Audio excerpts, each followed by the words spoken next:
Hello mga kaalipin, na-miss nyo ba ako? First day nga pala natin as a sales marketing guys. So today nga ang makakasama ko ay si Ate Zura. Hi! Ngayong araw kasi ay pupunta kami sa bagong bukas na shop namin guys. Oo mga kaalipin, may bago nga pala kaming bukas na shop at dito nga iyon sa Elmina. At bago nga pala kami makarating sa shop, bumaba nga muna pala kami at bumili kami ng makakain. Sabi kasi ni Ate Zura, ang mamahal daw kasi ng mga pagkain doon kaya dito kami bumili. Nang makarating na nga kami sa shop, ay eto, nagsimula na nga pala tayo magpakaalipin sa salapi. Sa unang part nga pala ng video na to, sinabi ko doon na first day natin as a sales marketing. Yun pala yung napagmeetingan namin ng boss ko last time. At dito nga sa part na to, ito nga pala yung bagong stroller na ilo-launch namin next week. Kaya ina-explain namin ng mabuti yung mga mechanism para alam nila kung paano i-explain sa customer. And after that mga kaalipin, tanghali na nga pala ng mga oras na yan kaya kumain na din kami. Ito nga pala yung binili namin kaninang umaga guys. Nasilimak ang tawag dito. Sa unang tingin parang ewan lang no, pero makikita nyo dito kung paanong lamon yung ginagawa namin kasi sobrang sarap niya guys. Lalong nagpasarap dito yung sobrang anghang niya.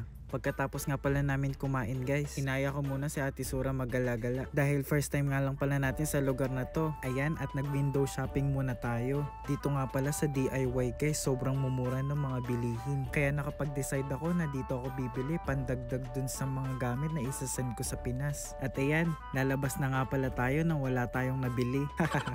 At dahil medyo mahaba pa nga yung oras natin, tumambay nga muna pala kami sa labas. At dito iniisip ko kung paano ako makakauwi para makita ko na siya.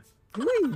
Walang ganon si Akla. Anyway mga kalipin, natapos na nga pala yung break natin at ito bumalik na nga pala tayo sa trabaho natin. Nag-e-edit nga lang pala ako ng mga pang-advertisement namin online. Ngayong araw kasi kailangan matapos ko yung 5 video. Pero anong oras na, nakakadalawa pa lang ako. Kaya sobrang sakit sa ulo talaga. Pero syempre kahit anong mangyari, di tayo susuko. Uy! Baka jail yan. Nang matapos ko na nga pala lahat ng mga video, syempre deserve naman siguro natin kumain.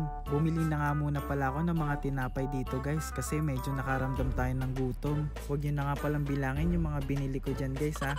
Ako lang din kasi kakain yan lahat. Pagkatapos nga pala natin mamili at ayan, nagbayad na nga pala tayo. At dito nga pala guys, sa part na to medyo pagod na talaga tayo. Grabe, nakatapos na naman tayo ng isang araw. Maraming salamat nga po pala sa mga nanonood ng videos ko guys ha. Kita-kita tayo ulit sa next videos ko guys. Hanggang sa muli, bye bye!